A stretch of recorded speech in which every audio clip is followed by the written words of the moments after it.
This time of year in spring and summer, our chickens are laying more eggs than we can use on a daily basis. So in today's video, I'm going to show you the very best way that I have found to freeze fresh raw eggs. The taste and texture is great. Welcome back to the channel. If you're new here, my name is Lisa. Let's go get started. One thing we always do though, we crack them first into a small bowl before adding them into our larger bowl. So she's going to crack an egg into the bowl. Check it for appearance, make sure it looks okay. It's easier to take out any eggshells that might fall into the bowl when you just have one egg in there at a time. If you'll notice, the girls also give a sniff test. We learned this in Rome. They sniff their eggs to make sure they smell fresh. The girls are making some dog treats and some cookie batter with a bunch of eggs, and I am going to freeze all of the extras.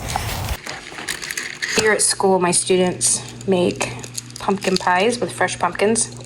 It's hard to do this one-handed. So I'm going to freeze enough eggs that we have all their eggs covered for in November when we do that project, and that we have enough for their, we always make sugar cookies. They each make a plate of them to take home so that we have enough eggs for that project as well. You know, you have baking projects coming up in the winter or fall. This is the perfect, great way to use up all the extra eggs. You can freeze them. By freezing them, you have wonderfully farm fresh tasting eggs from your chickens at the time when they're starting to slow down due to molting. Now, frozen egg yolk can become very rubbery during freezing. The proteins and the lipids in the yolk itself can bond together, and they remain that way permanently once they're thawed. So if you've ever frozen an egg and the yolk is rubbery and you can't incorporate it into your recipe, that's what happened. Whisking the egg yolks into the whites really well will help prevent this from happening. These are looking great. So I'm going to pour them into a measuring cup so I can see how much egg mixture I have. Because the next thing we're going to do is the second most important step. We're going to add 1/2 teaspoon of salt for every cup of egg mixture.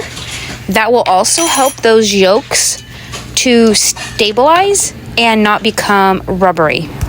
The pumpkin pie recipes that we're going to need to make in the fall each call for 2 eggs, and 1/2 cup of egg mixture is about the same as 2 large eggs. So I'm going to be measuring out 1/2 cup of the egg mixture and placing it into the pre-greased loaf pans before popping them into the freezer. It's the next morning, they're completely frozen, and now is actually the hardest part, is getting them out. I run some hot water over the back of it to kind of start to melt the eggs, like you can see here.